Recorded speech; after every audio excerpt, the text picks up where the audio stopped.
You were told it was a drug, a hallucination, a chemical trip made by nature. Misunderstood by the naive, abused by the rebellious, feared by the civilized. But what if none of that was ever true? What if the mushroom wasn't meant to numb your mind, but to reawaken your soul? Long before science had a name for psilocybin, before colonization ripped ceremony from the soil, before modern culture turned spirit into spectacle, there were keepers of the fungi flame, Mayan priesthoods, Siberian mystics, Mazatec curanderas. They didn't get high, they went into the darkness, into the DNA, into the voice of the earth itself, because they knew something we've forgotten. The mushroom is not a substance, it's a being, a spirit, a mirror, a messenger from beyond the veil, who doesn't come to entertain you, but to transform you. So why did we forget? Why was it erased? And more importantly, why is it coming back now? This is not a documentary. This is a remembering. An ancient journey through mycelial mysticism, ego death, soul light, and sacred communion. Because the mushroom was never just growing in the earth. It was planted in your memory. And it's time to remember why it called you.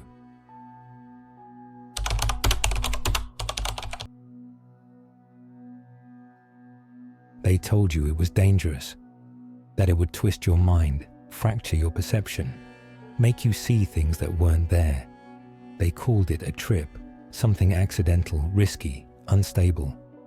But what they didn't tell you is that ancient civilizations once built entire spiritual systems around it. What they didn't tell you is that the mushroom wasn't feared. It was worshipped, honored, consumed in ceremony, spoken to, sang to, prayed with. Not as a drug, but as a teacher. You've heard the stories, the ones shaped by modern science, distorted by fear, diluted by pop culture. Psilocybin is often portrayed as a chemical compound that temporarily disrupts normal cognition. That may be true from a clinical lens, but it's not the whole truth, because long before any laboratory tried to explain the effects, there were shamans entering sacred caves, priestesses chanting in moonlight, and visionaries surrendering to what they called the spirit in the flesh. The mushroom was not an object, it was a presence, and that presence had intelligence. Across cultures that never spoke the same language, separated by oceans, empires, and epochs, the mushroom appears again and again, in carvings, in rituals, in whispered mythologies passed down through oral traditions. The Mazatec called it Niños Santos, the holy children. In Siberia, the shamans consumed it to fly into the other world. In ancient Mesoamerica, they were the flesh of the gods. Even in the Elusinian mysteries of ancient Greece, scholars now suspect a psychedelic brew may have been at the core of the ritual. So why were we never taught any of this? Because when something connects people directly to divinity, it becomes dangerous to systems that rely on control. When a being like the mushroom can dissolve the ego, erase the illusion of separation, and show you your soul in a single night, it bypasses the need for hierarchy, for doctrine, for dogma. And so, the spirit of the mushroom was buried, demonized, hidden beneath centuries of fear, persecution, and cultural sterilization. But truth doesn't die. It waits, in the roots, in the soil, in your cells, until something stirs, a whisper, a calling, a dream you can't quite explain. The mushroom begins to appear again, this time in studies, in retreats, in visions, in memories that don't feel like yours, but somehow are. You didn't find the mushroom by accident. It called you, and not to escape, but to remember, because somewhere inside you, you've always known. This was never just a substance. This was never just a high. This was an ancient spirit, waiting for the right moment in time to speak again. And that moment is now. To call it a drug is to strip it of its soul, to reduce it to molecules, to isolate it as a chemical reaction in the brain. But those who have sat with the mushroom, not taken it, but listened to it, know the truth. You don't trip on it, you meet it. And it meets you back, not with language, but with energy, with vision, with knowing. This isn't poetic exaggeration. Indigenous cultures across the globe have long described certain plants and fungi not as objects, but as spirits, conscious intelligences embedded in the natural world, sentient frequencies that interact with human consciousness, not randomly, but relationally. And psilocybin mushrooms are among the most revered of these. The Mazatec healers of Oaxaca didn't consume mushrooms casually. They approached them with prayer, ritual, and deep reverence, because they believed they were entering communion with something alive, something sacred. They referred to them as los niños, the little children, not because they were playful, but because they were pure, uncorrupted, messengers of truth. Each mushroom was treated as a being with its own voice, its own teachings, its own medicine. And when consumed in sacred ceremony, something remarkable happens. It doesn't feel like you're watching a movie inside your mind. It feels like you're having a conversation with something that knows you better than you know yourself. It shows you memories you forgot. It pulls forward emotions you buried.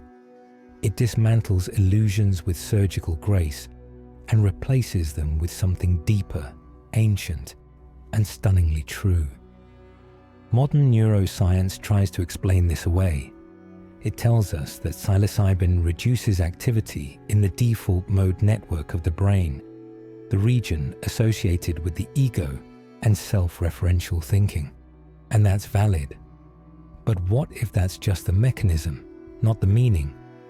What if the reduction of ego is what makes the signal clear? What if what we're calling hallucinations are really transmissions, finally being received, now that the static of self has quieted?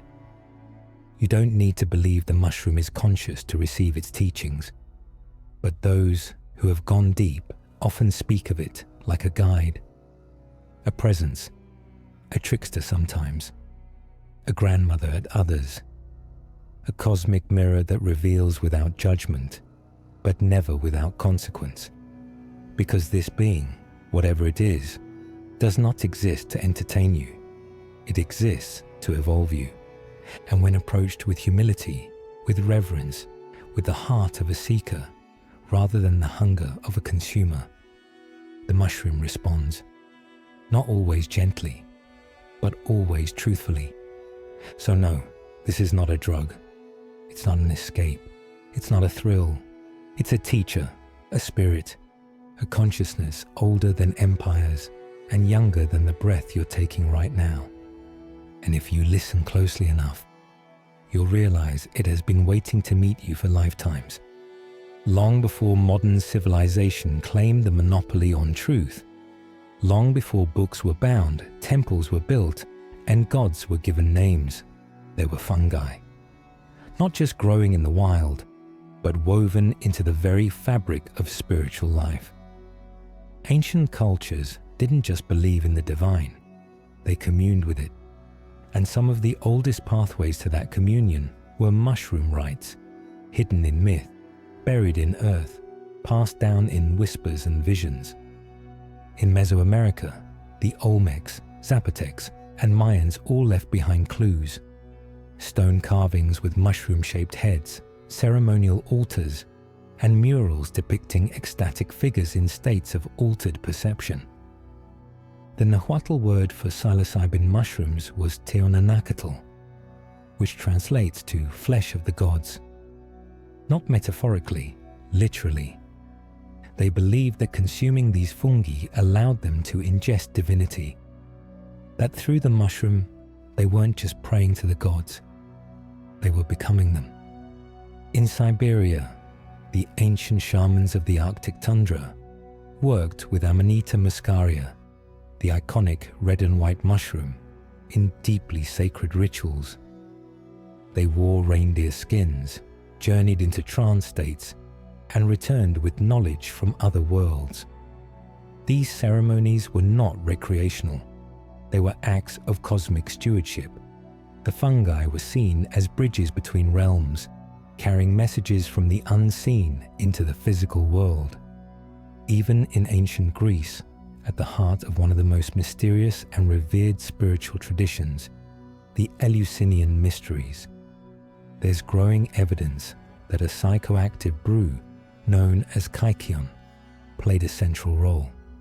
For nearly 2,000 years, initiates traveled to Eleusis in secrecy to undergo a profound transformation, and many returned speaking of eternal life, cosmic vision, and a rebirth so real it could not be described. What was in that brew? Many scholars now believe it contained ergot, a fungus with psychoactive properties similar to LSD. Once again, the mushroom, or something very much like it, was the gateway. These weren't isolated anomalies. From the Dogon of Mali to the tribes of Papua New Guinea, from the caves of Tassili in Algeria to the jungle temples of the Amazon, mushroom-shaped artifacts, cave paintings, and encoded rituals suggest that fungal sacraments were once everywhere, long before dogma, long before division, before the fall. But what happened? Why did these practices vanish? Colonization, religious conquest, the burning of libraries, the execution of shamans, the rise of systems that feared direct access to the divine. When people commune with spirit directly, they become sovereign. They become ungovernable. That's why the rites had to be erased, or hidden, or labeled as madness. But truth survives in the soil, in the stones, in the spore. The mushroom didn't disappear. It waited for a time when the memory would return and the seekers would rise again. You are not the first to hear its call. You are part of a lineage far older than history admits. And it's speaking to you now because you are meant to remember what they tried to erase. In the heart of ancient Mesoamerica, the mushroom wasn't feared. It was revered, not as a plant, not as a drug, but as a divine messenger, a sacred being that carried the voice of the gods. The people didn't speak about it casually. They spoke to it in ceremony, in chant, in breath, because they believed the mushroom had something to say, and if your heart was clear, you could hear it. Among the Aztecs, the sacred mushroom was called Teonanacatl, the flesh of the gods. To consume it was to commune, to merge, to momentarily step out of ordinary time and step into the realm where spirit speaks. These weren't wild experiences. They were structured. Priest shamans guided the initiates. The night was chosen. The songs were prepared. And once the mushroom entered the body, it was no longer about the self. It was about the message. In myth, the gods often communicate in strange forms: serpents, jaguars, thunder. But among the Nahua people, there were stories of the gods coming as fungi, tiny, unassuming, but holding within them the power to dismantle illusion and deliver cosmic knowledge. The sacred mushrooms were believed to hold the words of Quetzalcoatl, the feathered serpent deity of wisdom, who brought not only agriculture and language, but the sacred rites of inner knowing. He was a bridge between heaven and earth, and so were they. The Mixtec codices, ancient manuscripts painted on deer skin, contain symbolic images of deities consuming mushrooms. One deity, known as Seven Flower, is depicted holding mushrooms in ritual. These weren't casual illustrations. They were encoded messages, spiritual blueprints that only the initiated could fully understand. The mushroom was not decoration. It was the medium of communion. Even the Spanish conquistadors wrote about what they saw in horror. Catholic missionaries described the indigenous ceremonies with words like diabolical and blasphemous. They couldn't understand how people could sing and cry and speak in tongues under the influence of a mere fungus. But they didn't understand what the people of Mesoamerica had always known, that the mushroom didn't confuse you. It revealed you. It lifted the veil between the seen and the unseen, and let the soul speak directly to the divine. And when the colonizers came, they outlawed the mushroom rites, burned the codices, killed the priests.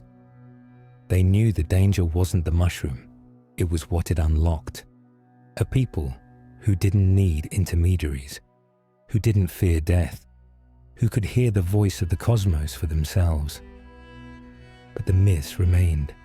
The songs were whispered in secret, the spores buried deeper, and across generations, something was preserved, a resonance, a remembering, a sacred echo that lives on in the bones of the land and in those who feel the pull to return. You are not here to recreate the rituals of the past.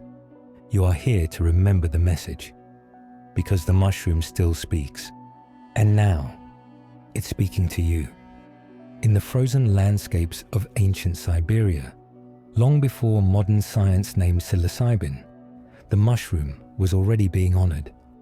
The Amanita muscaria, red cap, white dots, the one we've turned into fairy tale decor, was no bedtime story. It was a portal. The shamans of the Arctic tundra didn't stumble into altered states. They climbed into them intentionally, ritually, through the consumption of these sacred fungi. And what they encountered on the other side wasn't fantasy. It was message, medicine, mysticism.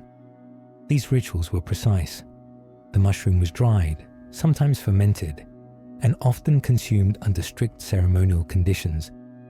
The shaman would ingest the fungi and enter a trance, drumming, chanting, invoking spirit guides.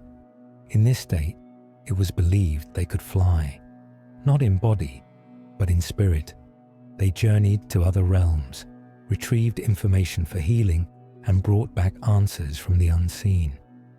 Even reindeer, sacred in these cultures, were observed eating the mushrooms and behaving strangely. In time, it was said, some would drink the urine of reindeer who had consumed the fungi, filtered, potent, otherworldly. Because to them, this wasn't madness. It was communion. Further south, in the cradle of ancient Greece, another mystery unfolded. The Elusinian mysteries, held annually for nearly 2,000 years, were the most sacred initiations in the ancient world. Participants, sworn to secrecy, entered a 9-day ritual designed to simulate death and rebirth. And at the heart of this transformative rite, a drink, the kaikion, a brew so powerful it induced visions, revelations, and sometimes lifelong spiritual awakening. Though historians long debated its contents, growing evidence suggests it may have contained ergot, a psychoactive fungus related to LSD, which means even in the temples of reason and logic, fungi were guiding the soul's journey into the underworld and back out again. And then there's Egypt. While the direct evidence is more veiled, the symbolism is striking. The blue lotus, often linked to altered states, was sacred. And recent interpretations suggest mushroom iconography appears subtly in hieroglyphics and temple carvings. Hidden in plain sight, the Egyptians believed in the cyclical nature of life, death, and rebirth. They spoke of traveling through the duat, the underworld, and returning enlightened. It is entirely possible that entheogens were part of these journeys, not for pleasure, but for sacred remembering. What unites these vastly different cultures, Siberia, Greece, Egypt, is not coincidence. It's convergence, a shared knowing. That fungi were not just biological oddities. They were sacraments, carriers of divine frequency, tools to dissolve illusion and return the initiate to something far older than the body. They saw what we are beginning to remember now, that these beings are not of earth in the way we think. They emerge from the soil, but they speak with the stars. They are here to guide those who are ready, to die before they die, to see beyond the veil, to remember who they are and what they came here to become.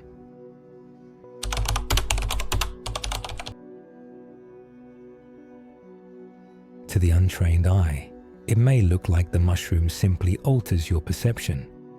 Colors ripple, shapes melt, time slows.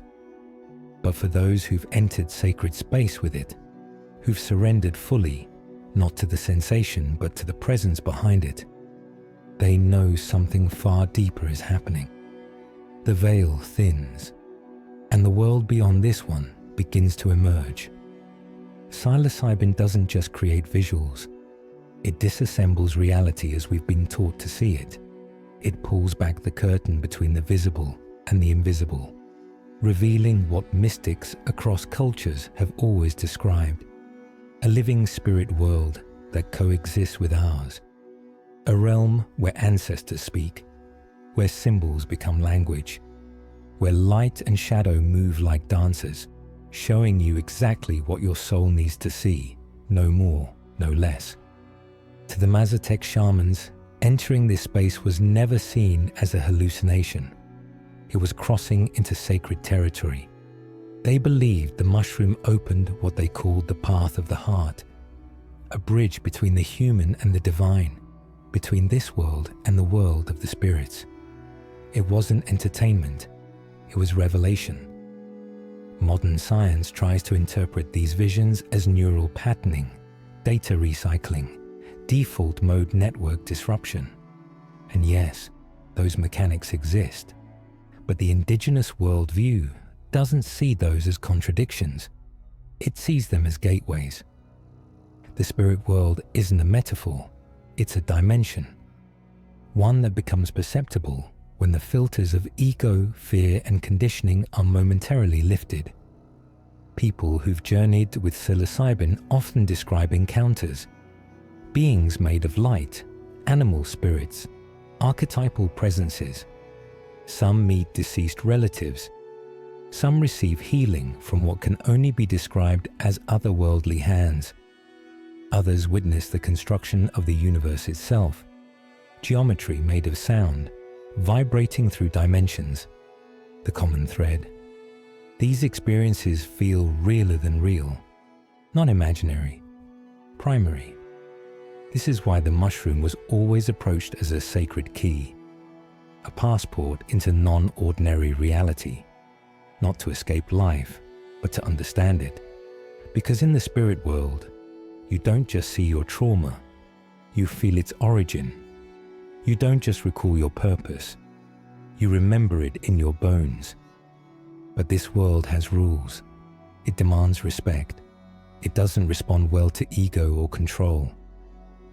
The mushroom opens the veil, but only if you come with humility, with curiosity, with the willingness to unbecome what you think you are. Because when the veil lifts, it doesn't just reveal angels or visions. It reveals you, the parts you've hidden, the truths you've avoided, the light you forgot you had. This is not an experience for the faint of heart. It's for the brave, the broken, the ones who are ready to see beyond the illusion. The mushroom doesn't just show you the spirit world. It reintroduces you to the part of yourself that never left it. And once you see that part again, you'll never feel alone in the same way. There comes a moment in nearly every deep mushroom journey when the edges begin to blur. The I you've always known, the identity you wear, the story you cling to, the voice inside your head begins to unravel. first slowly, then all at once. The thoughts get quieter, the body feels less solid, and then something terrifying, something holy happens. You begin to disappear. This is the moment the ego dissolves. Not in theory, in real time. Your name, your past, your plans, they lose gravity, and in their place rises a vast, unfamiliar silence. It's not numb, it's not empty, it's infinite. And for a split second, or an eternity, depending on how you measure time, you're not Carlos or Maya or Daniel. You're not a role. You're not even a personality. Your presence, witness, awareness itself. This is what mystics call ego death. It's been recorded in ancient yogic texts, in Buddhist scriptures, in Sufi poetry. And the mushroom doesn't just describe it, it delivers it. Gently, if you're lucky. Violently, if you resist. But always with the same invitation, to let go of the false self so the deeper self can finally be. In Western psychology, we're taught that the ego is our identity, our structure, the part of us that keeps us functional in the world. But in sacred traditions, the ego is also the veil, the mask, the temporary shell that forms around the soul in order to navigate a fragmented world. And the mushroom doesn't destroy it, it dismantles it, to remind you that you are not the mask, you are what's beneath.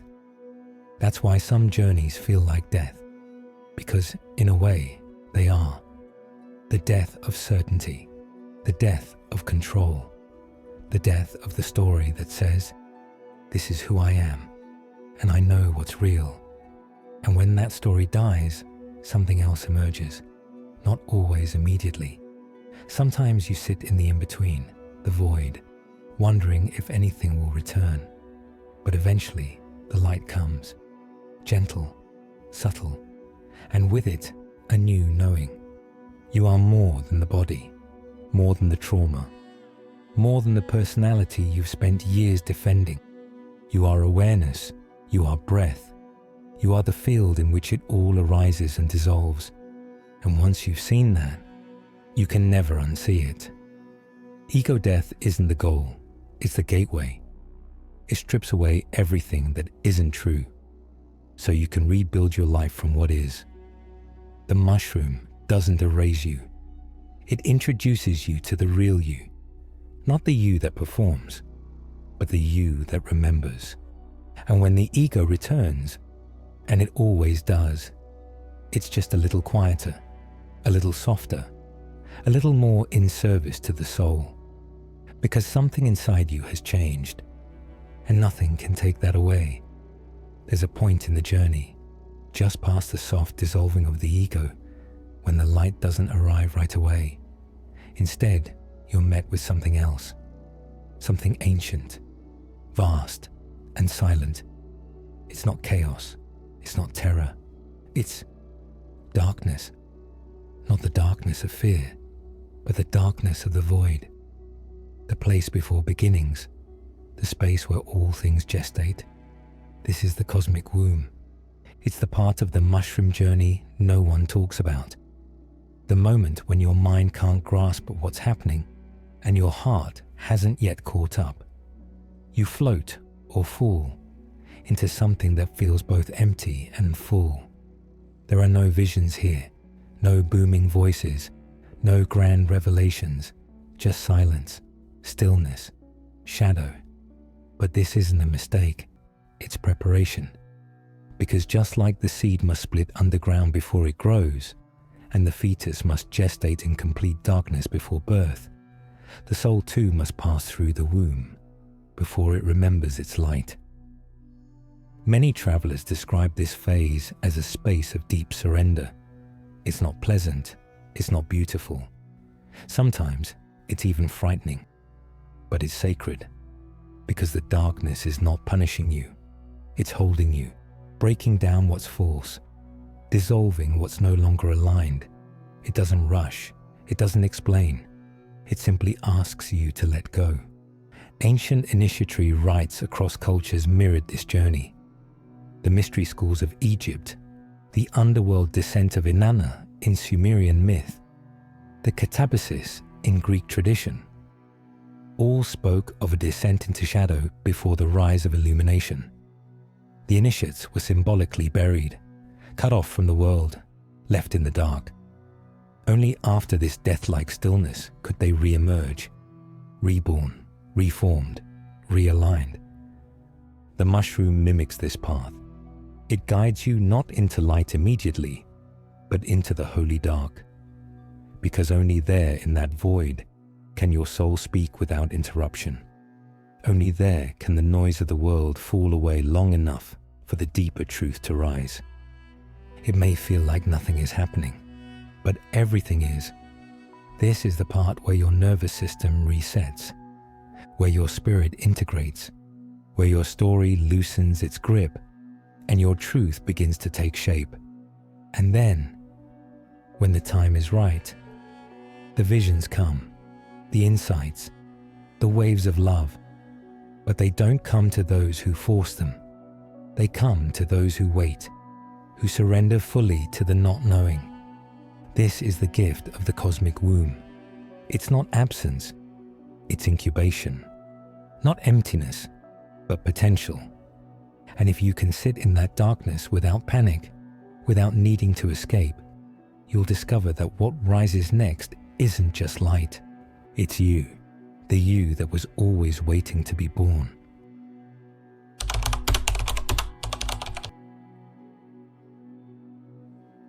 At some point, the silence begins to stir, the darkness breathes, something shifts, and the mushroom begins to speak, not with words, but with sensation, with images, with the waves of emotion that rise from somewhere you didn't know existed.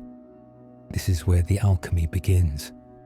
Not a straight line, but a cycle, a spiral, a sacred unfolding that moves through vision, purge, and rebirth. The visions are not always beautiful. Sometimes they are. Sometimes you'll see radiant patterns, cosmic geometry, ancient landscapes painted in impossible color. Other times, the visions come as memories, painful ones. Grief you buried, anger you swallowed, lives you might have lived. And still other times, there are visions that can't be named at all. Just feeling, just knowing, just truth pouring into your nervous system like fire through crystal. And then comes the purge. Western minds often misunderstand this part. They see vomiting or crying as something going wrong. But in sacred mushroom traditions, the purge is sacred. It is the release of what you've held for too long. The trauma stored in the cells, the guilt stuck in the gut, the false identities clenched in the chest. You don't choose the purge, it chooses you. And when it comes, it's not about the body. It's about the soul releasing what's no longer aligned.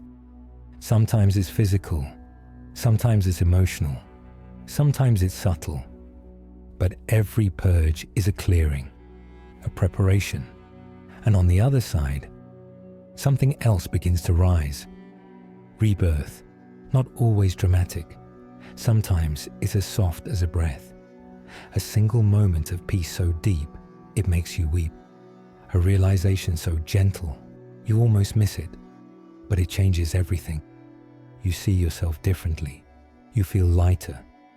You remember your essence, not the one shaped by the world, but the one that came before the world had a name. This is the alchemy of the mushroom.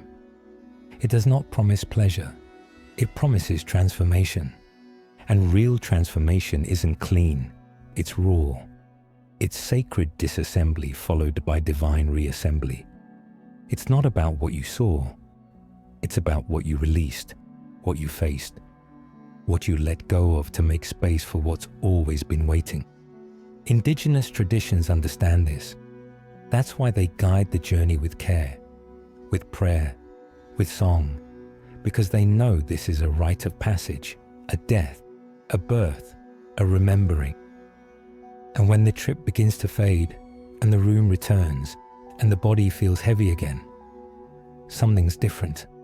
You're still you. But the version that wakes up is not the same as the one who laid down. The mushroom doesn't just show you things, it changes you, not by force, but by allowing you to touch what's real. And once you've touched that, there's no going back, only forward, only deeper. There's a word that ancient practitioners used, one that's quietly returning to our language now. Entheogen. It comes from the Greek, entheos, meaning full of the divine, and genestai, to become. Together, it means becoming filled with the divine. That's what sacred mushrooms were always meant to be. Not drugs, not distractions, but entheogens, tools for encountering the sacred within and around us. This distinction matters more than most realize, because how you name something shapes how you approach it. When you call the mushroom a drug, you set the expectation for escape. You're seeking a high, a thrill, a detour from pain. But when you call it an entheogen, you're not asking to run away. You're asking to return, to remember, to reconnect with what's real. This is why intention is everything. Two people can take the same amount of mushrooms. One ends up confused, overwhelmed, or simply entertained. The other has their entire life rearranged by a single vision. The difference isn't in the dosage. It's in the approach. Ceremony, prayer, stillness. These are not extras, they're the keys. In indigenous traditions, entheogenic plants and fungi were never used casually. The space was cleansed, the body was prepared, the questions were clear. The mushroom wasn't taken, it was invited. Because what they understood, and what modern seekers are beginning to remember, is that these substances don't give you answers. They amplify what's already there. If you come looking to escape, the mushroom will show you what you're running from. If you come looking for truth, it will reveal what you forgot you knew. This is why the same mushroom can be healing or terrifying. The compound doesn't change. You do. Your mindset, your openness, your willingness to feel what's buried. That's what makes the journey sacred or chaotic. To call it an entheogen is to reclaim its dignity, to step away from the lens of pharmacology and into the space of spiritual practice. It doesn't mean rejecting science. It means expanding beyond it, because there are realms the microscope can't reach, realms that can only be entered through the heart. The danger of forgetting this is real. When sacred tools are stripped of context, they become commodities. They're marketed, abused, overused, and the spirit withdraws. The magic dims, the transformation is lost. But when you remember, when you slow down, when you breathe and enter the space like a temple, everything changes. You don't need to chase visions. You don't need to force healing. You need only to listen, to feel, to let the mushroom guide you, not to something new, but to something ancient. Because this was never about escape. It was about returning. And in that return, in that deep remembering, you don't just meet the divine, you become it.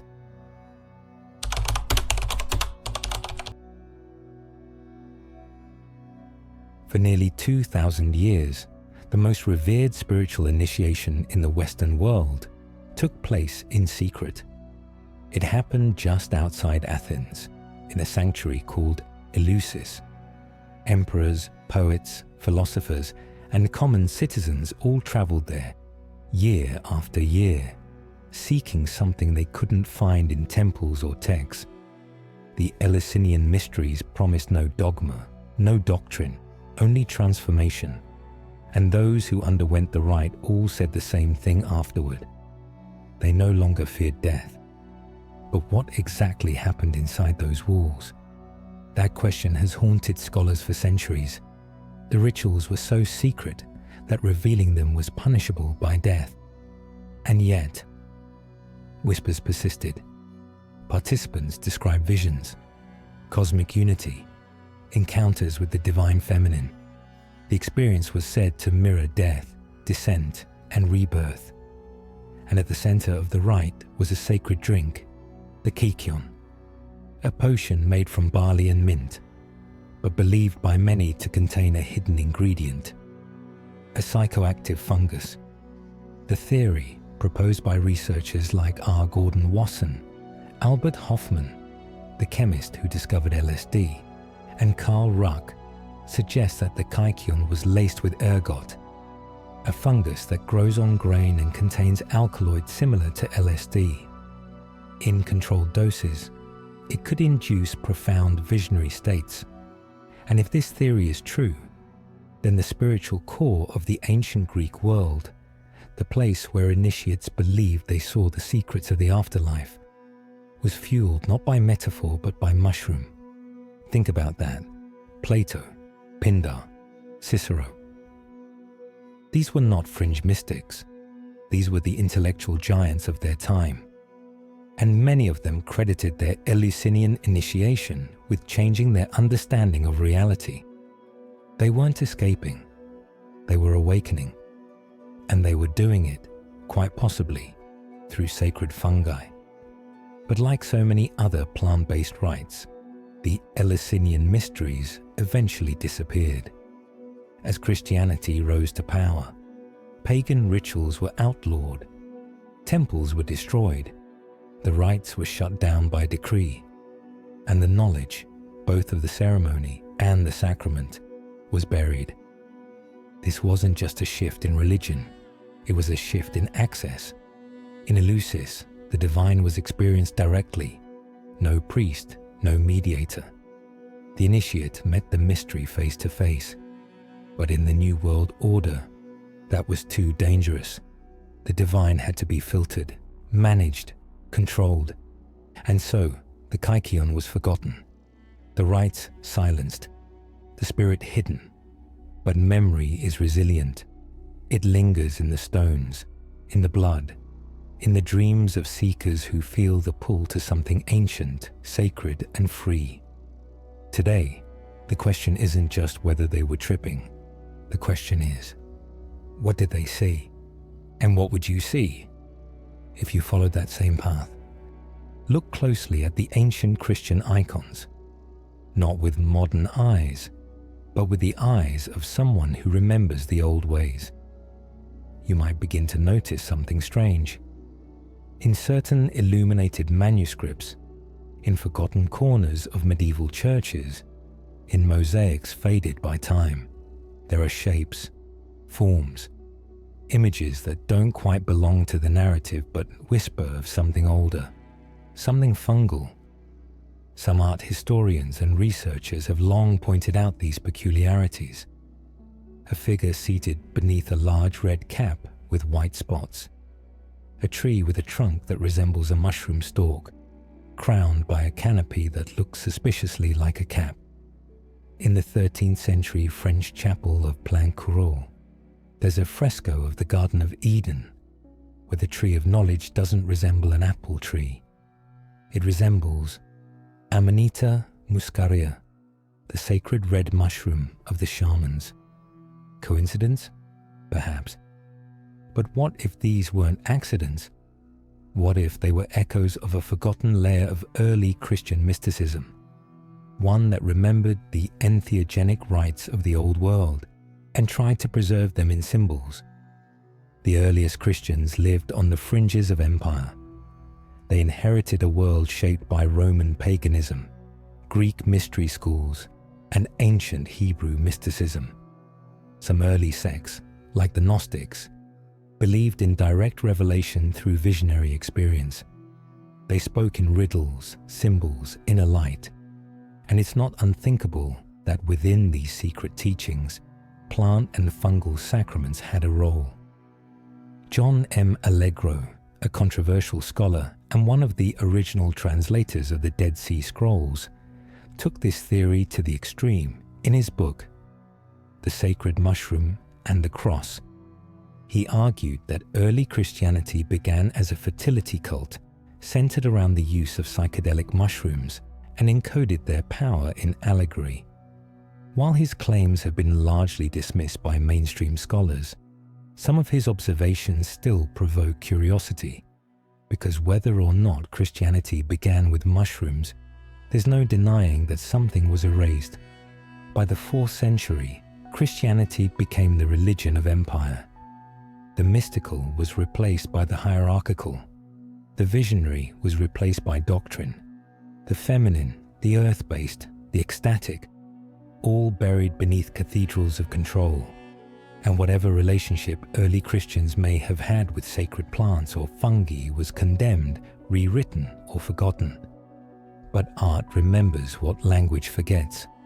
Symbol bypasses censorship, and in the quiet corners of ancient churches, the mushroom still appears, not as blasphemy, but as a relic, a sacred thread that survived the fire. So were mushrooms part of Christianity's early initiations? We may never know for sure, but the clues are there, in the icons, in the frescoes, in the spaces between words, and perhaps in the dreams of those who feel the spirit call not from the pulpit, but from the forest floor, from the soil, from the source. Because not all revelation comes in scripture, sometimes it comes in spores.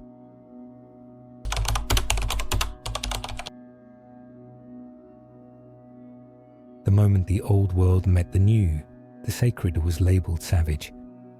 What indigenous cultures had preserved for generations, mushroom rituals, visionary practices, reverence for nature's consciousness, was suddenly framed as heresy, madness, or worse, evil. And just like that, the mushroom spirit, once a revered teacher, became a demon in the eyes of empire. Colonization wasn't just the theft of land, it was the theft of memory. It was the systematic dismantling of spiritual systems that had survived for millennia. The conquistadors didn't just burn cities, they burned ceremonies. They didn't just kill people, they silenced the plants, the rituals, the very language of the earth. When the Spanish arrived in Mesoamerica, they witnessed something they couldn't understand. Indigenous people communing with mushrooms, crying, laughing, praying, speaking in tongues, experiencing visions. It wasn't chaos, it was ceremony. But to the colonizers who brought their own rigid theology, it looked like witchcraft, so they labeled it diabolical. They wrote of the mushroom as the food of the devil. They outlawed its use. They punished those who continued in secret, and that pattern echoed across continents. In Africa, sacred plant practices were banned under colonial rule. In the Americas, enslaved people were forbidden to gather or use traditional herbs. In Europe, women who used herbal medicines or midwifery were accused of witchcraft and burned. The deeper the connection to the earth, the more dangerous it became in the eyes of empire. Because the mushroom teaches freedom. It dissolves hierarchy. It awakens memory. It reminds the human being that truth is not found in institutions, but within. And for any system built on control, that kind of awakening is a threat. By the time Western science discovered psilocybin in the 20th century, the damage had been done.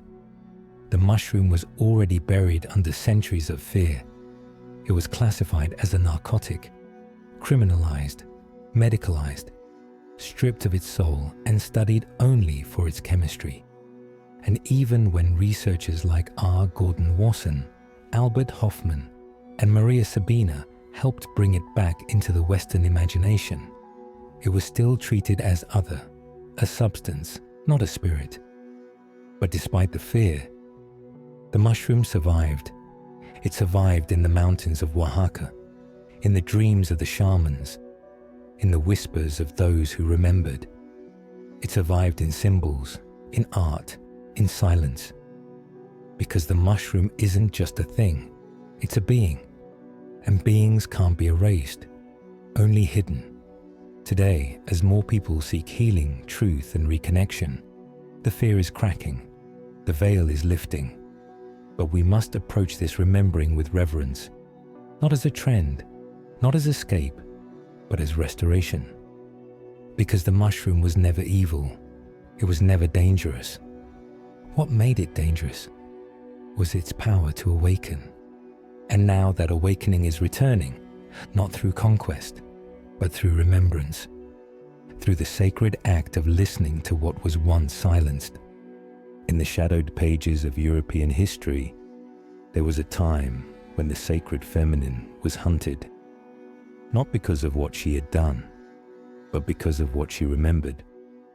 Women who knew the herbs, who whispered to the plants, who touched altered states with the rhythm of the moon and the breath of the earth. They were midwives, healers, seers, and they were marked as witches. From the 15th to the 18th century, tens of thousands of women, mostly poor, mostly wise, mostly connected to the land, were tortured, drowned, and burned alive. Their crime, practicing the old ways that often included entheogenic plants and fungi. The church called it heresy. The state called it treason. But underneath those accusations was a deeper fear, the fear of unmediated access to the divine. Some of the potions these women created were more than medicine. They were gateways, salves, brews, and ointments crafted from plants like belladonna, henbane, mandrake, and possibly psychoactive fungi. Historical records speak of flying ointments rubbed on the skin to induce visions. Some accounts describe sensations of soaring through the air, entering the spirit world, meeting with otherworldly beings. To the church, this was proof of dealings with the devil. But to those who knew, this was initiation. The knowledge wasn't written in books. It was passed down in hands, in recipes, in songs hummed while grinding roots or picking mushrooms at dawn. It was embodied gnosis, the kind that doesn't need doctrine, only presence. And that's what made it so dangerous to the rising powers of empire and organized religion. Because the women weren't just healers, they were bridges between seen and unseen, life and death, soil and spirit. So they were silenced. But history doesn't erase energy, it only buries it. And if you listen closely, the whispers of those women still echo in the trees, in the fields, in the mycelium beneath our feet. Because many of the so-called witches weren't casting curses, they were communing with earth, with fungi, with something deeper than fear. The witch hunts weren't just a war against women. They were a war against the earth, against intuition, against the remembering that nature itself holds sacred codes of transformation. And the mushroom, silent and ancient, was one of those codes. Today, as psilocybin makes its way back into public consciousness, it's easy to forget the cost of its erasure. But we must not forget. We must honor those who held the knowledge when it was dangerous to speak.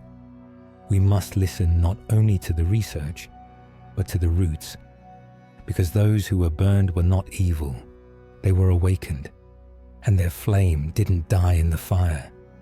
It moved underground, like spores, waiting, until now. The deeper you go into history, the more obvious it becomes. This erasure wasn't accidental.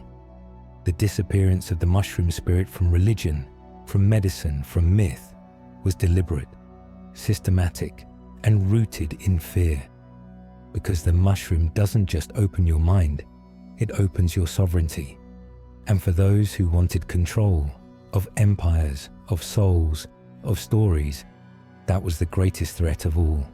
The mushroom teaches direct connection. You don't need a priest. You don't need a doctrine. You don't even need language, just silence, presence, and willingness. In that space, it shows you the divine, not as a distant ruler, but as the very essence of your being. That kind of revelation can't be taxed, it can't be legislated, and it certainly can't be monopolized. So it had to be shut down. Across every continent, you see the same pattern. Colonizers arrive. Indigenous wisdom is demonized. Sacred plants are outlawed. Ceremonies are banned. And knowledge that once flowed like water through generations is turned to dust, hidden beneath layers of fear and ridicule. What once was revered becomes a joke, a crime, a hallucination. But why? Because the mushroom disrupts illusions. It shows you the machinery behind the mask. It reveals that much of what we've been taught about power, about history, about who we are, is not truth, but conditioning. And once you've seen behind that curtain, you can't unsee it. You don't play the same roles. You don't follow blindly. You remember. And remembering is revolutionary. Those in power have always known that if people remembered their true nature, if they reconnected with the earth, with spirit, with each other, the systems of domination would begin to crumble. The mushroom, in its quiet, unassuming way, carries that remembering like a seed. It doesn't scream, it reveals, and revelation, when felt deeply, changes everything. Even now, as psilocybin returns to the mainstream through clinical studies and wellness retreats, much of its spiritual essence is still ignored. It's being recast as a mental health tool, a productivity hack, a way to optimize the brain. But the soul, the sacred, the spirit of the mushroom itself, still too dangerous to speak of openly, still too wild for institutions. But here's the truth they couldn't bury. The mushroom didn't disappear. It waited, in forests, in dreams, in the blood memory of those whose ancestors once danced with its spirit. And now, as the old systems begin to tremble, the mushroom rises again, not as a novelty, but as a teacher. Because they never truly erased it. They only convinced us to forget. And now we are remembering. Not just the mushroom, but the part of ourselves that knows how to listen, how to heal, how to awaken. And that is what they feared most.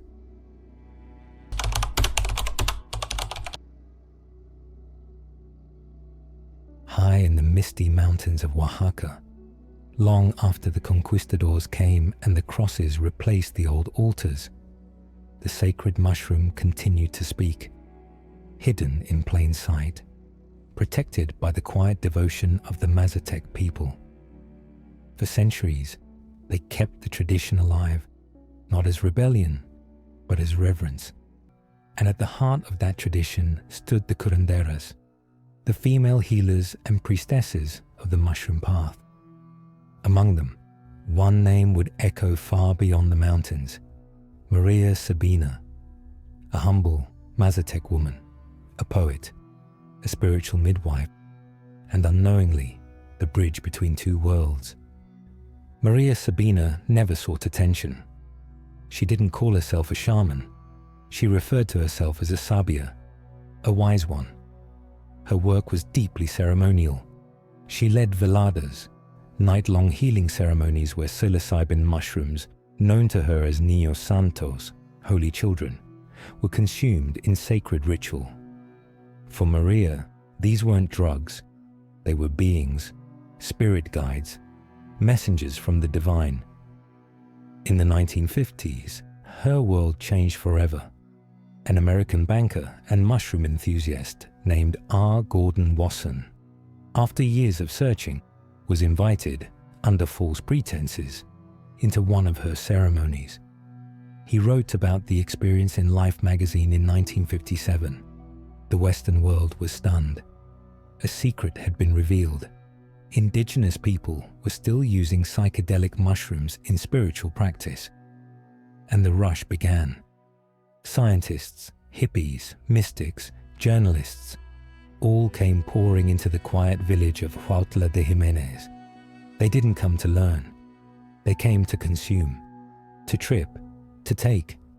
And in that wave, the spirit of the mushroom was commodified again, not as teacher, but as thrill. Maria Sabina paid a heavy price. She was shunned by her community, accused of betraying sacred knowledge.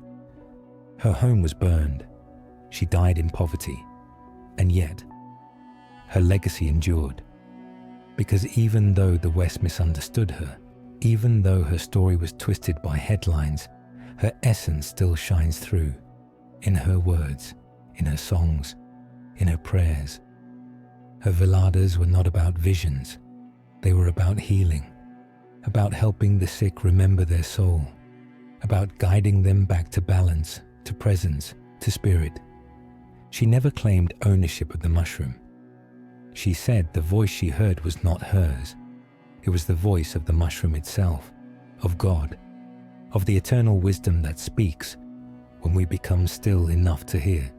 Today, as psychedelics rise again in popularity, many invoke her name. Her image appears on t-shirts. Quotes from her ceremonies are passed around social media. But to truly honor her is not to market her. It is to listen, to approach the mushroom as she did, with humility, with prayer, with the heart of a student, not a consumer. Because Maria Sabina wasn't a celebrity. She was a vessel, a guardian of something ancient, and through her, the mushroom never died. It was remembered, and now, through us, it lives again. When psilocybin first entered the Western consciousness, it came with a whisper, not of warning, but of wonder. Scientists were intrigued. Mystics were astonished. Artists and thinkers began to sense that something powerful had just stepped across the threshold. But what began as curiosity quickly turned into control. The mushroom spirit, once cradled in prayer and ceremony, was extracted, isolated, and packaged for a world that had long forgotten how to listen. In the 1960s, figures like Timothy Leary and Richard Alpert, later known as Ram Dass, began experimenting with psilocybin at Harvard. Their early work wasn't just recreational. They believed these substances could awaken human consciousness, disrupt ego, and open portals to spiritual realization. And they weren't entirely wrong. But the context was missing. What indigenous cultures had spent generations learning about the how, the when, and the why of mushroom use was largely ignored. The mushroom was no longer seen as a being. It became a tool, a means to an end. And in a society obsessed with speed and spectacle, it didn't take long before the sacrament was transformed into a sensation. Psilocybin became lumped into the broader psychedelic revolution, a wave that terrified the establishment and eventually led to sweeping criminalization. By the early 1970s, psilocybin was labeled a Schedule I drug in the United States, defined as having no accepted medical use and a high potential for abuse. This wasn't just political, it was cultural erasure. The mushroom spirit was banned not because it was dangerous, but because it was disruptive. It threatened conformity. It unveiled illusion. It reminded people that truth could be accessed without hierarchy. And so, for decades, the research stopped. The doors to sacred experience were closed, but not completely. In quiet corners, people still sat in ceremony. In forests and living rooms and deserts, the mushroom continued its work, healing, revealing, transforming. Until finally, in the early 2000s, science returned. Johns Hopkins University began publishing clinical studies on psilocybin's effect on depression, anxiety, and end-of-life distress. The results were undeniable. People weren't just feeling better, they were changing, radically, spiritually, And once again, psilocybin was welcomed into the West, but this time with conditions. Now, it was medicalized, stripped of its spirit, reduced to brain chemistry and neural pathways. And while this approach has helped many, it still misses the deeper essence, because the mushroom doesn't just quiet your anxiety, it teaches you why it was there. It doesn't just treat the symptom, it speaks to the soul. What the West calls a trip, the ancients called a communion. What we now brand as a treatment protocol was once considered a sacred rite. And as psilocybin is reintroduced into modern culture, we stand at a crossroads. Will we repeat the mistake of hijacking the mushroom, turning it into another product, another escape? Or will we remember that this isn't a pill, it's a presence, and it's not here to be used, it's here to be honored. Science is beginning to remember what the Earth has always known. In recent decades, psilocybin has returned to the forefront of medical research, not as folklore, not as taboo, but as a promising tool for mental health.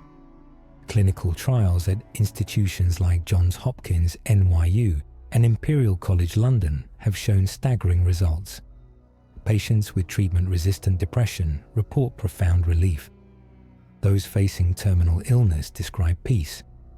A single guided session can unlock breakthroughs that years of therapy never touched. And yet, something is missing.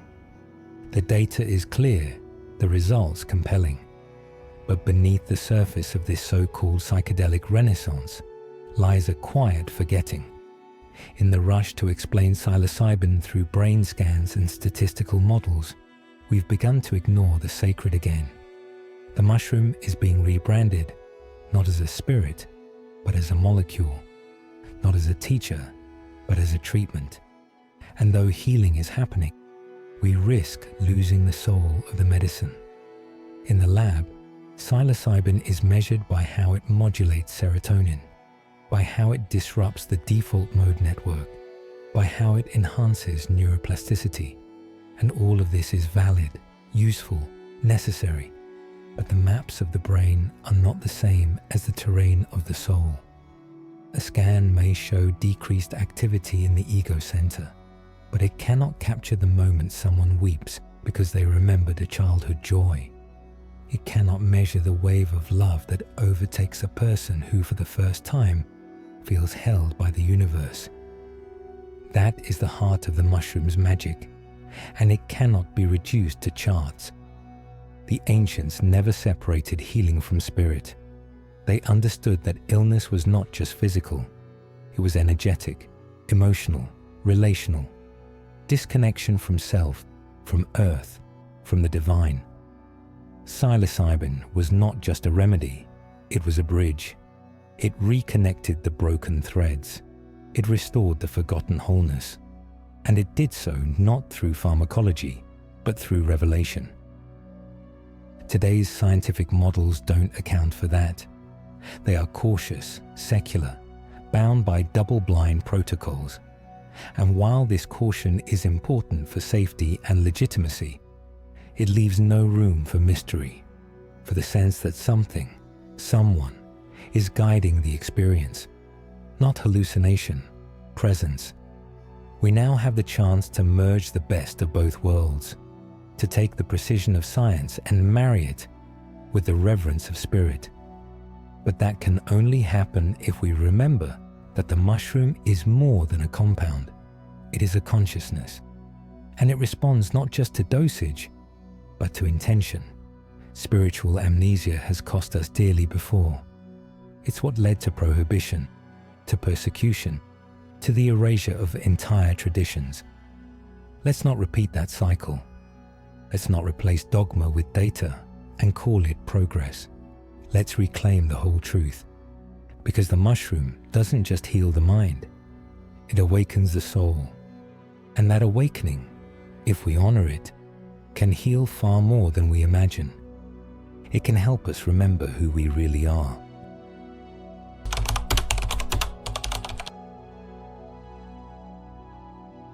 Microdosing is everywhere now.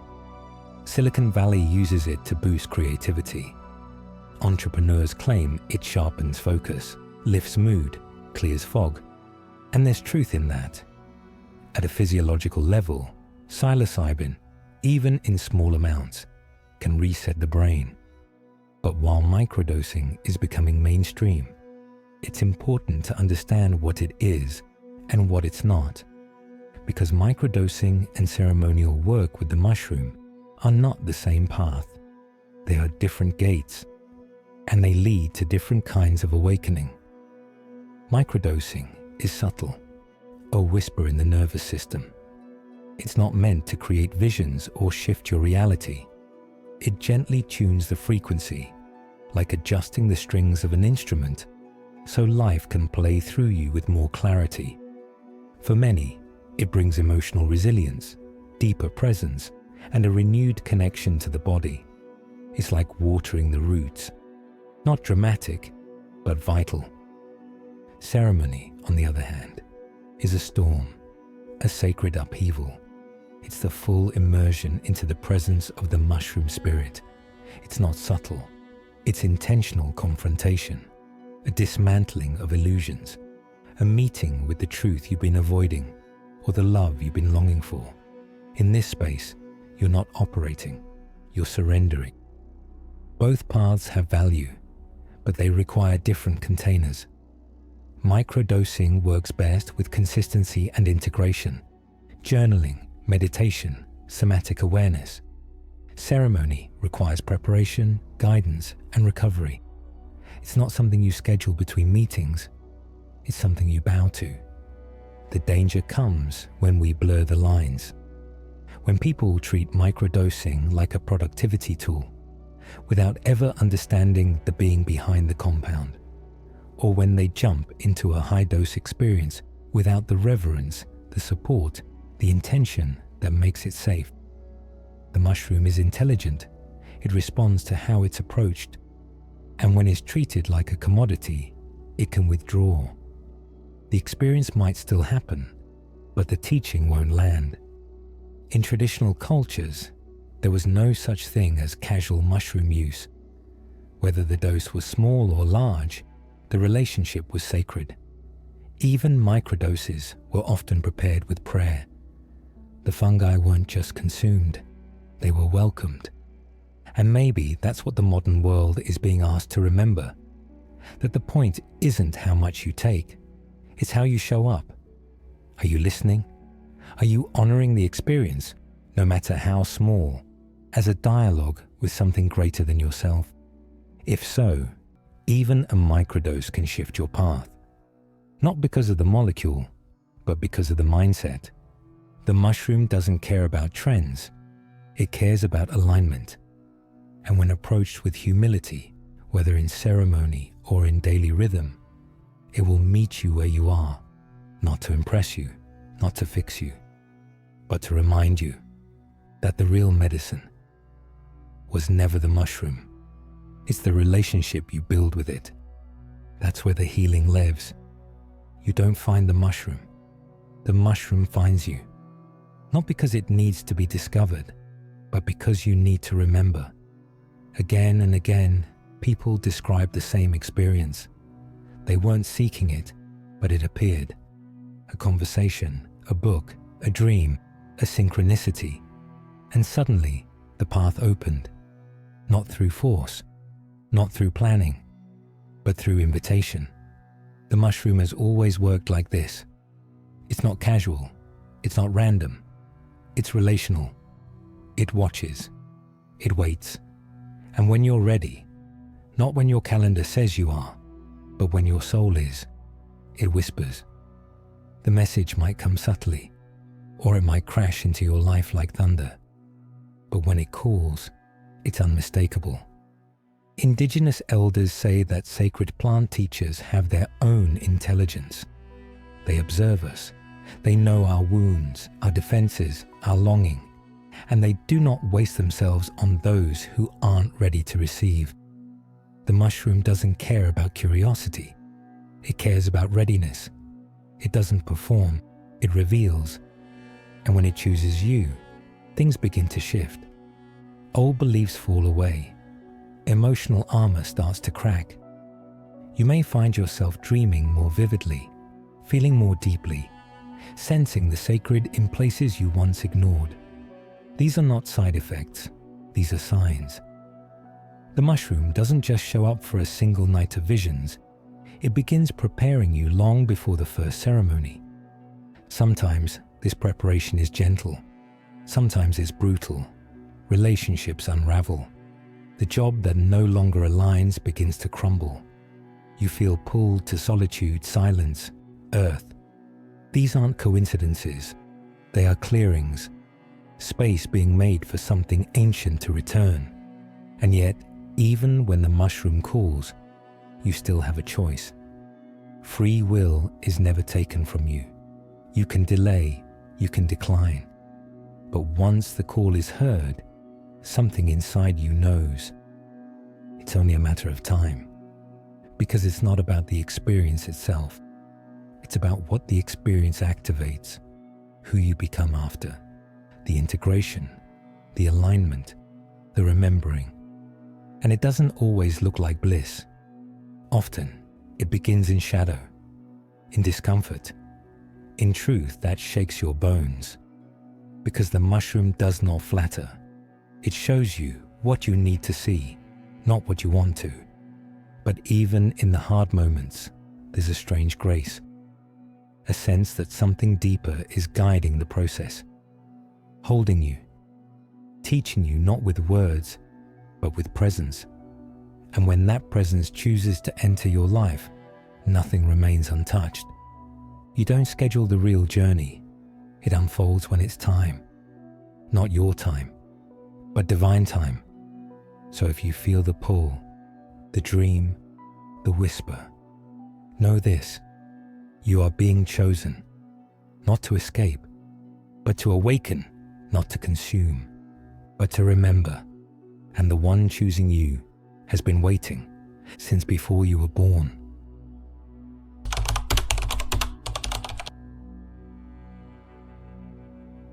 The pineal gland has long been called the seat of the soul. Tucked deep within the brain, it's shaped like a tiny pine cone, an ancient symbol of spiritual sight found in cultures from Egypt to Mesopotamia to the Vatican itself. It governs our circadian rhythms, yes, but mystics have always believed it does far more. They say it's a gateway, a lens between dimensions, a biological doorway to the unseen. And when the mushroom enters the body, something extraordinary happens. It begins to clean that lens. Psilocybin doesn't just affect mood or perception. It activates dormant centers of consciousness. Brain scans show increased communication across neural networks, the dissolving of ego structures, and surges in visionary experiences. But from an energetic standpoint, the pineal gland lights up like a lantern. People describe seeing intricate geometric patterns, ancient symbols, entire realms that defy language. Many say it feels like their third eye has opened, not as metaphor, but as lived experience. Ancient traditions across the world link the pineal gland to higher consciousness. In Hinduism, it's the Ajna chakra. In Taoist alchemy, it's the upper dantian. In Egyptian symbology, it's the Eye of Horus. These aren't coincidences. They're echoes of a shared memory that deep within the human body lies a technology that can perceive the divine, and the mushroom knows how to activate it. But activation isn't always blissful. It can feel disorienting at first, like the ego is losing its grip. Some experience pressure in the forehead, bursts of light behind closed eyes, or a sudden knowing that what they're seeing isn't coming from imagination. It's coming through a portal, and the mushroom becomes the guide through that portal, gently, or not so gently, showing what lies beyond the veil. This is why intention matters so deeply. If the body isn't prepared, if the mind is chaotic, if the spirit is not centered, that opening can overwhelm. But when entered with reverence, the pineal activation can become one of the most profound experiences of your life. Not just visions, but remembrance. Not just colors and shapes, but archetypes, insights, truths you forgot you knew. Some researchers suggest that endogenous DMT, another powerful psychedelic compound, may be released in the pineal gland under certain conditions, like deep meditation, near-death experiences, or sacred plant journeys. Though still debated, the idea aligns with what many mystics have known for centuries. This gland is not just biological, it's spiritual, and the mushroom doesn't just trip the mind, it attunes the soul to its higher frequencies. So when we talk about mushrooms and the pineal gland, we're not just talking about chemistry, we're talking about contact, about turning on a light that was always inside you, a light that sees beyond time, beyond illusion, beyond the small self. This is not fantasy, it's technology, not of machines, but of the soul. And when the mushroom aligns with the pineal, you don't just see more, you become more. Not a different you, but the you who's always been waiting behind the veil. Beneath your feet, a silent intelligence weaves through the soil. Mycelium, the underground network of fungi, is one of the oldest and most complex systems on Earth. It connects trees, it shares nutrients, it transmits signals of danger and healing across vast ecosystems. Some call it the Wood Wide Web, but others know it as something more than ecological marvel. They call it a mirror, a reflection of what we truly are. Because when you ingest a mushroom, you're not just interacting with a chemical, you're making contact with the fruiting body of this ancient network. You're communing with something that has spent billions of years learning how to connect, how to communicate, how to listen. And when that intelligence enters your body, it often brings with it a strange and sacred awareness, the realization that you are not alone, that you never have been. Many who journey with the mushroom describe a sudden and overwhelming feeling of interconnection.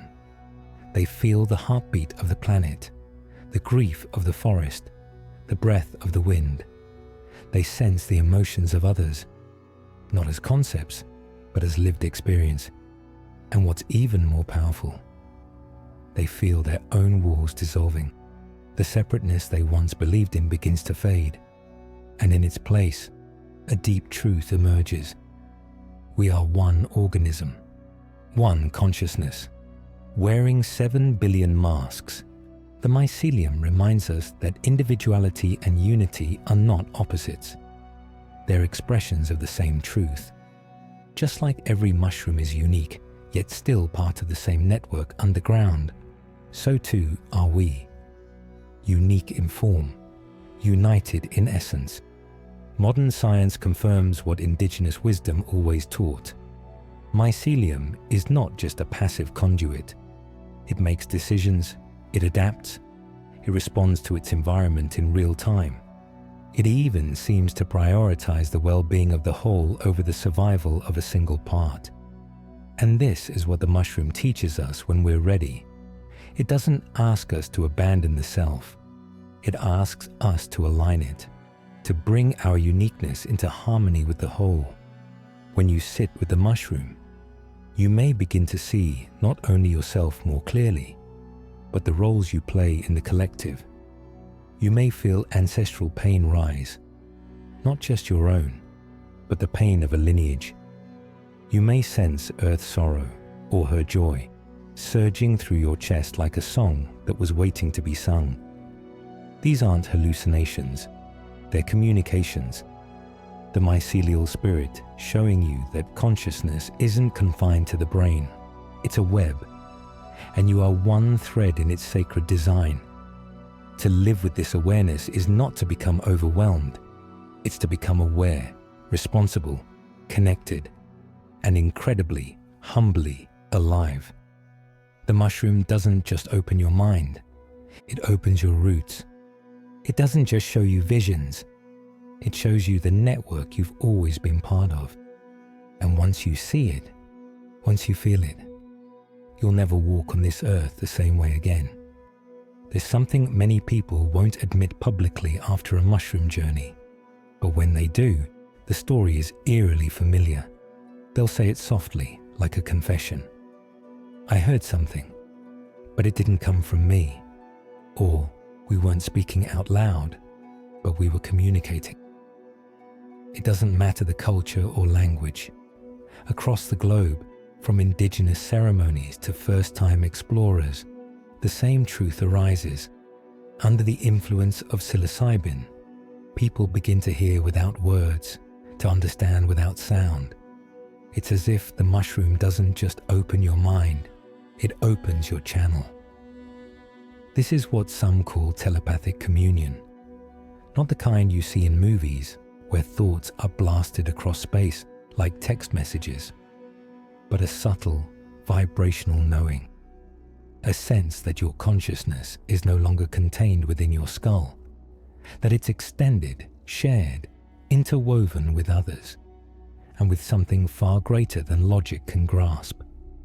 Modern neuroscience will tell you psilocybin reduces activity in the brain's default mode network, which governs self-referential thinking. In simpler terms, the ego gets quieter, and when the ego dissolves, the illusion of separateness begins to fade. What's left isn't emptiness, it's openness, an attunement to the collective field that was always there, waiting beneath the noise. People in ceremony often report synchronized visions, shared messages, collective downloads. Sometimes someone begins to cry, and across the room, another begins to laugh, not because the moment is funny, but because they feel the release ripple through the space. Words become unnecessary. The field itself is speaking, and you are no longer an observer. You are a participant in something ancient and unseen. Indigenous traditions have long honored this phenomenon. In Mazatec, Shipibo, and Bwiti cultures, silence is not emptiness, it's listening. The mushroom speaks not through volume, but through vibration, through patterns, through what can only be described as shared presence. And when you drop into that state, when the mind is soft and the heart is open, you begin to realize something profound. We've been communicating this way all along. We feel it when a loved one walks into a room and something shifts. We sense it when the air thickens with unspoken tension or bursts with unspoken joy. We call it intuition, empathy, a vibe. But beneath all of that is a deeper technology, one the mushroom seems to awaken. And it's not limited to human beings. People often report communion with animals, with trees, even with ancestors.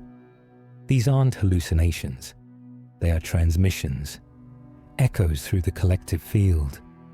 Not fantasy, but felt reality. The more we honor this field, the more it speaks. The more we trust it, the more it teaches. And slowly, we begin to remember that language is not the highest form of communication. Presence is, resonance is. Truth doesn't need to shout when the heart is finally listening. The mushroom doesn't just connect us to each other.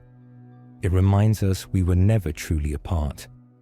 And in that stillness, where all minds merge, we remember a forgotten language, the one made not of words, but of oneness.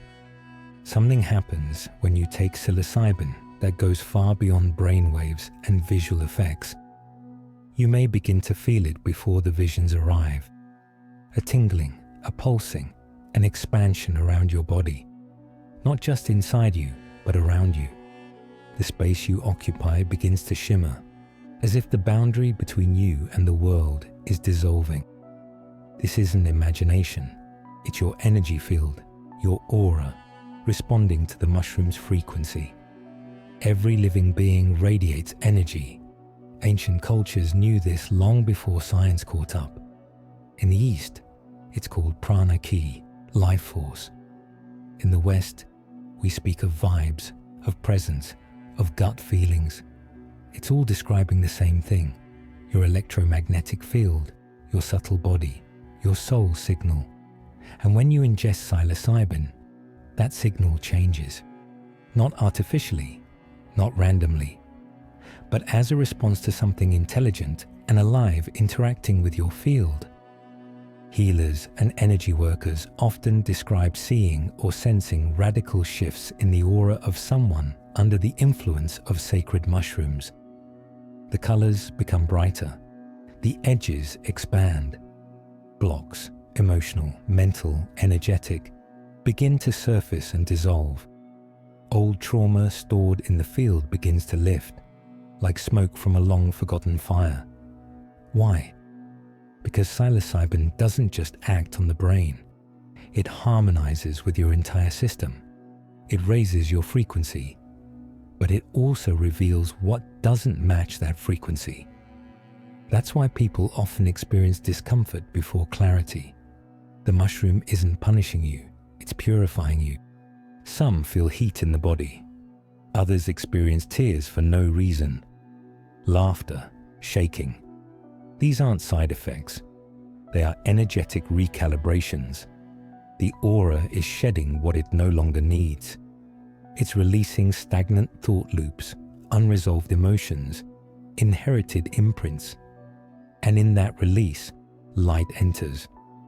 Modern science can now measure aspects of the biofield, though it still struggles to understand its full depth. But mystics have always known. When the aura is clean, you remember who you are. You radiate coherence. You attract differently. You respond differently. Life flows through you instead of at you. And psilocybin, when held in reverence, can be one of the most powerful tools to return to that state. But this isn't automatic. Intention is everything. If your space is chaotic, if your mindset is unprepared, your aura can absorb confusion instead of clarity. That's why setting, ritual, and grounding practices are essential. The mushroom opens you, but you must choose how to show up in that opening. After ceremony, your field is sensitive, expanded, wide open. This is not the time to rush back into the noise. It's a sacred window, a time for integration, rest, nature, reflection. Because what the mushroom cleanses, you must now keep clean through the way you live, think, and relate. The mushroom doesn't give you a better aura. It shows you the one you already have beneath the pain. And when it does, you don't just glow differently, you live differently. Because your aura isn't decoration, it's a message. And after psilocybin, that message becomes unmistakably clear.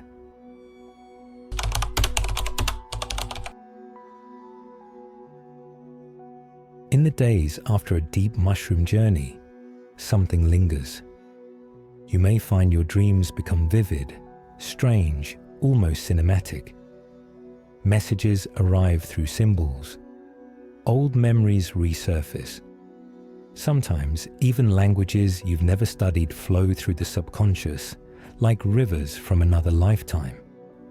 These aren't just mental echoes. They're energetic transmissions stirred by the presence of something ancient within the spore. Something that doesn't just open your mind, but reaches all the way into your blueprint.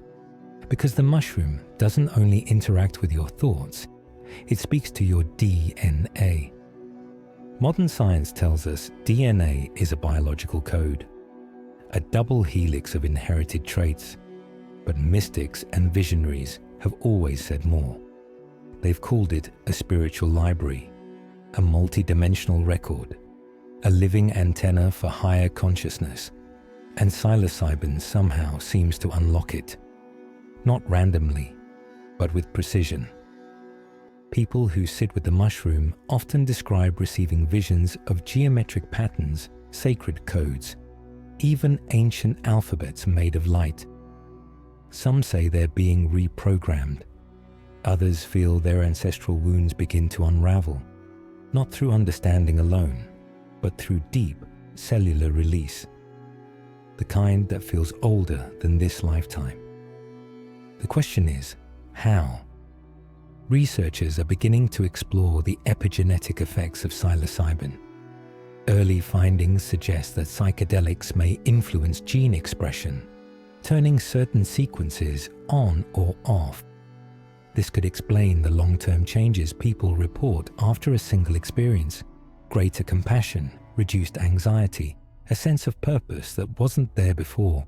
It's not just a trip, it's a reset, a recalibration, not just of mood, but of identity.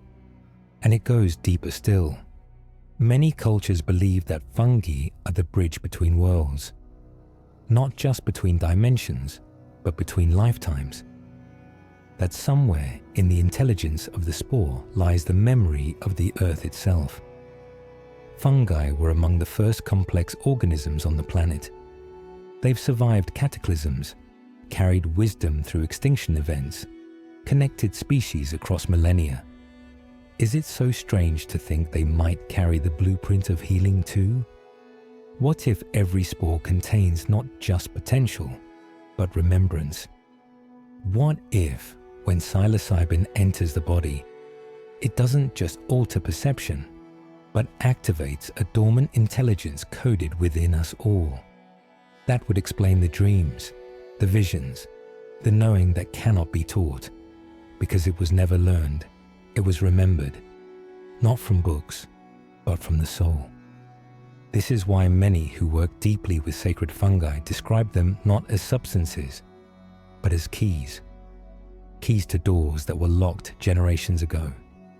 Keys to parts of ourselves buried under trauma, colonization, programming. And when those doors begin to creak open, what emerges is something breathtaking. A clearer version of you, the one who knows their lineage, the one who knows their purpose, the one who carries the light and the codes to help awaken others.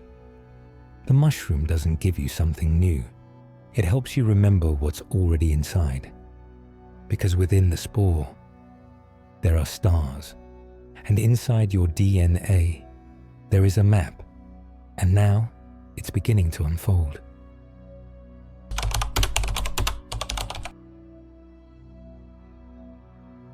Something about the timing isn't random. You can feel it. Psilocybin is re-emerging not just as medicine, but as message, right as humanity stands on the edge of an era. The age of Aquarius, a shift not just in stars or symbols, but in consciousness. And the mushroom, it knows, it's always known. Because this isn't its first time guiding us through a great turning. It has whispered to mystics, carried codes through cultures, offered visions in the dark. And now, just as the old systems tremble and the veils thin, it returns, not to save us, but to remind us. The age of Aquarius is about decentralization, awakening spiritual sovereignty, a time when inner truth becomes more important than outer authority, when intuition replaces indoctrination, when we remember that the sacred does not belong to temples or titles. It lives inside each of us. And what does the mushroom do, if not initiate that remembering? When you sit with it, you don't come back with dogma. You come back with knowing, not because someone told you, but because you felt it, because you became it. That is Aquarian energy. Truth through direct experience, wisdom through inner alignment. In the Piscean age, where hierarchy and secrecy ruled, mystical knowledge was hidden, punished, buried. The mushroom too was pushed underground, demonized, forgotten. But it waited. And now, as we step into this new frequency, it rises again like a lantern in the dark, not to be worshipped, not to be commodified, but to be remembered, because this spirit doesn't belong to anyone. And yet, it belongs to everyone. The indigenous elders knew this. They said the mushroom is a mirror, a revealer, a bridge. And the bridge it builds now is between eras, between the earth and the cosmos, between the self and the soul. We are entering a time when old paradigms collapse, when systems built on separation no longer sustain. It's easy to feel lost in that unraveling, to grasp for answers outside of ourselves. But the mushroom whispers differently. It says, go inward, trust your frequency, remember your role in the grid. Because in the age of Aquarius, healing is not about gurus, it's about resonance, about becoming your own guide. That's why the mushroom returns now, not as a relic, but as a recalibration, a technology of the soul designed for this exact threshold in human evolution.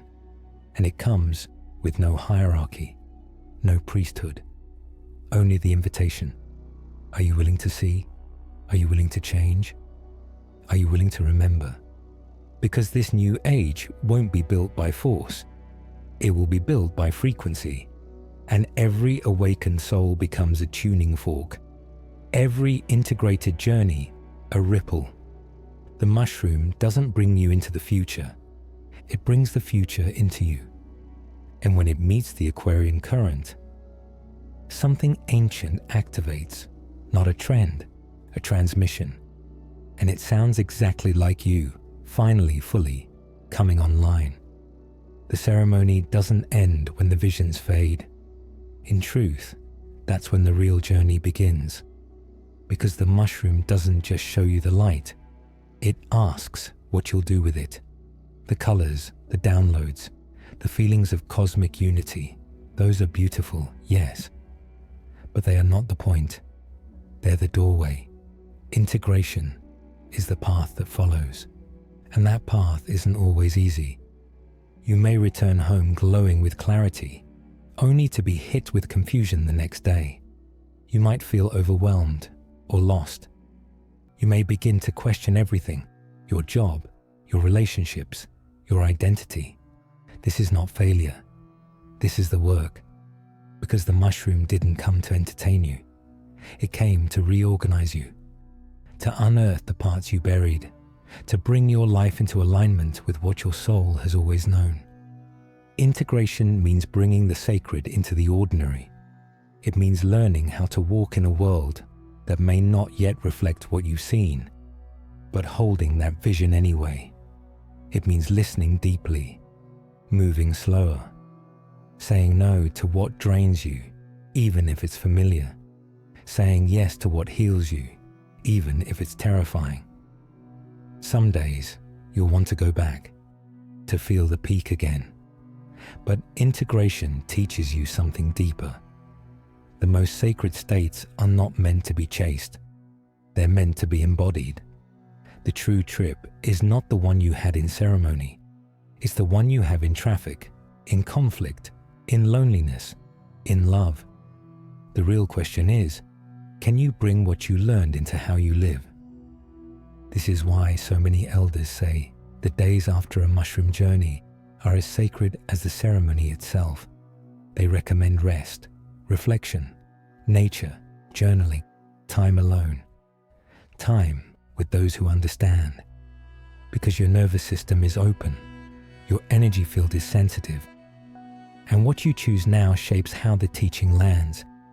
There is no formula for integration, no checklist, but there are practices, breathwork, movement, creative expression, talking to a guide or therapist who honors the sacred, creating space each day to reconnect with the insight, the presence, the remembrance that came through, and most importantly, compassion for yourself, for your process.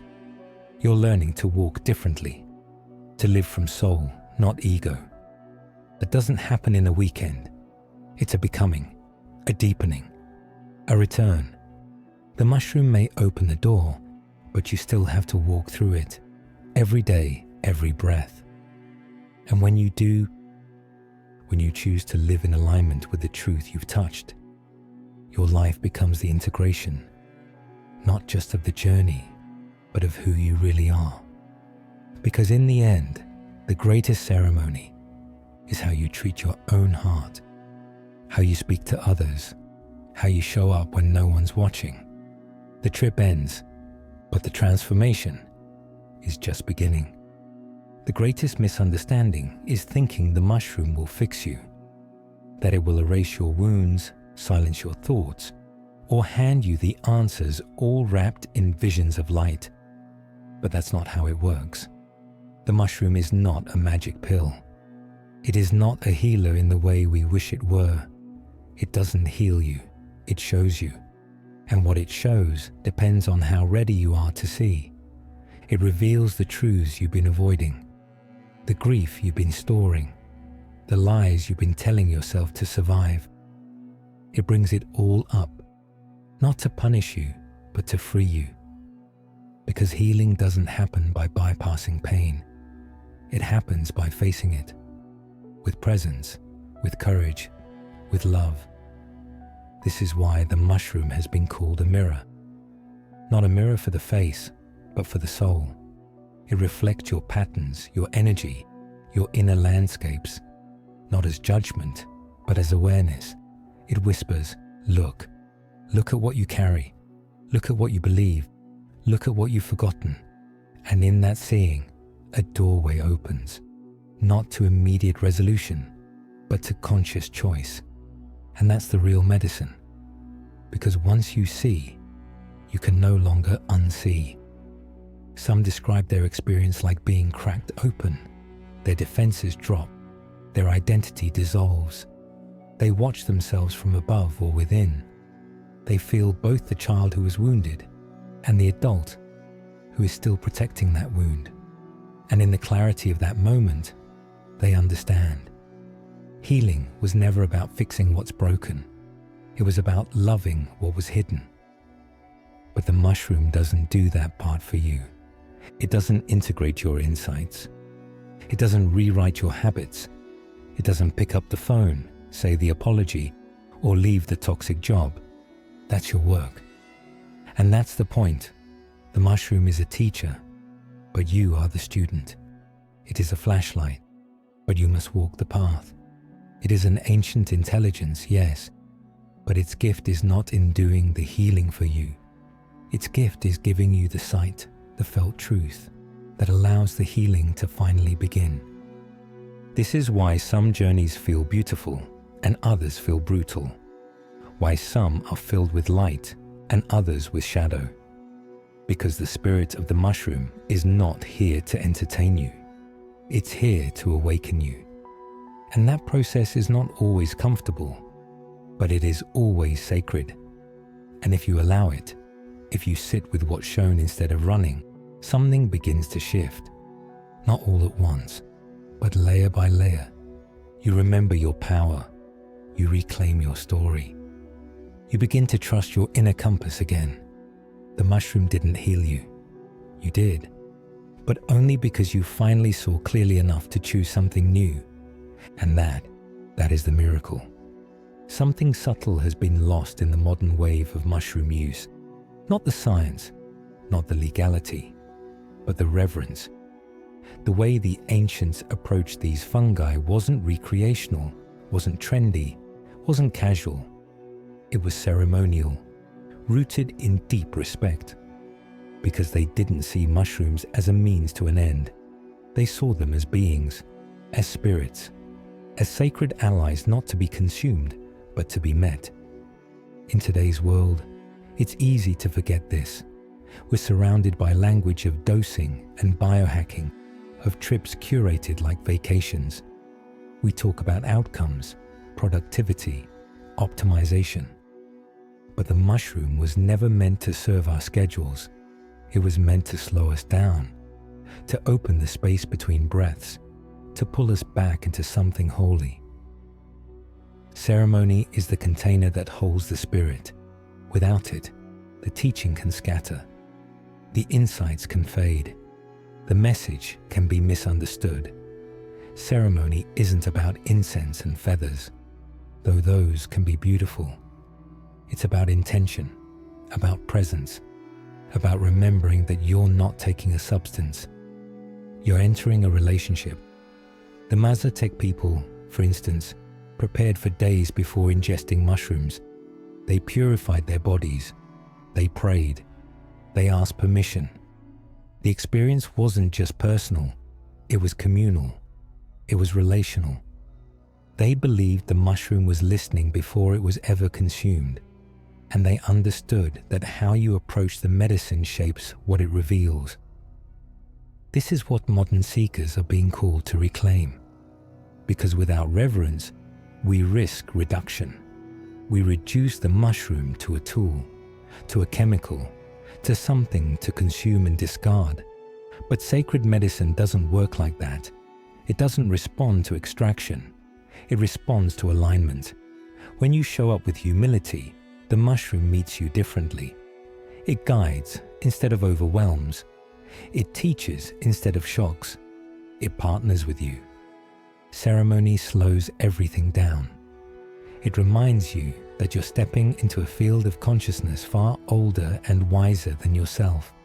It creates space for gratitude, for prayer, for intention setting. It offers a boundary between the mundane and the mystical. So you don't just have a journey, you honor it.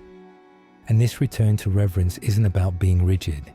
It's about being real, about choosing presence over performance, about letting go of the idea that you control the experience.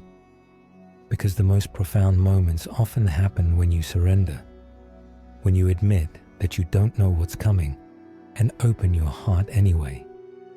We are being invited to remember that the mushroom is not a product. It's not a shortcut. It's not an entertainment device for the spiritually curious. It is a spirit, one that deserves the same level of respect you would offer an elder, a teacher, a holy place. And when you treat it as such, it responds with a grace that is almost impossible to put into words. Because in the end, reverence isn't a performance. It's a frequency. And when your frequency is aligned with humility and presence, the spirit of the mushroom reveals truths that no textbook ever could. The world is noisy now, distracted, disconnected. We scroll and scroll, but still feel empty. We seek answers in algorithms, in artificial light, in temporary highs. And yet, deep down, something in us remembers. Something in us aches, not just for healing, not just for peace, but for returning. Returning to a truth so ancient, so intimate. It can't be taught. It can only be remembered. That's why the mushroom never truly left. It was never gone. It was waiting. Not just in the forests, under fallen leaves. Not just in the myths, in the temples, in the sacred texts buried under centuries of forgetting. It was waiting inside you. Inside the part of you that never stopped listening. That still believes the earth is alive. That still feels the pull of the stars at night and the wisdom in the wind. That part of you that knows this world is not what it seems. The mushroom didn't come back to trend. It came back to remind, to whisper to your soul, you are not crazy. You are not broken. You are not alone. You are remembering. Remembering that healing doesn't mean becoming someone new. It means returning to who you've always been. Remembering that the divine doesn't only live in scripture or stone. It lives in your breath, in your grief, in your joy, in your willingness to feel it all. Remembering that spirit isn't something out there. It's something you carry. The mushroom shows us this, not with loud words, but with silence. Not with theories, but with vision. Not through escape, but through embodiment. Because real healing isn't transcendence, it's integration. It's coming home. And now, in this exact moment in history, where so much is falling apart, where so many feel lost, the spirit of the mushroom rises again, gently, steadily, with an invitation, not to trip, not to escape, but to see. to see through the illusion, to feel what's real, to hear the voice that never stopped speaking beneath the noise of the modern world. You were never cut off. You were never forgotten. You were simply waiting, like the mushroom in the dark, for the right conditions to rise again. And now, those conditions are here. The sacred is not something we visit. It's something we become. And in remembering the spirit of the mushroom, you are remembering the spirit within yourself. So let this be more than a lesson. Let it be a return, not just to plant medicine, but to your own wisdom, your own path, your own sacred rhythm. Because the mushroom was never just a substance. It was never just a tool. It was a teacher, a mirror, a guide. And it's been waiting, not just for the world to be ready, but for you.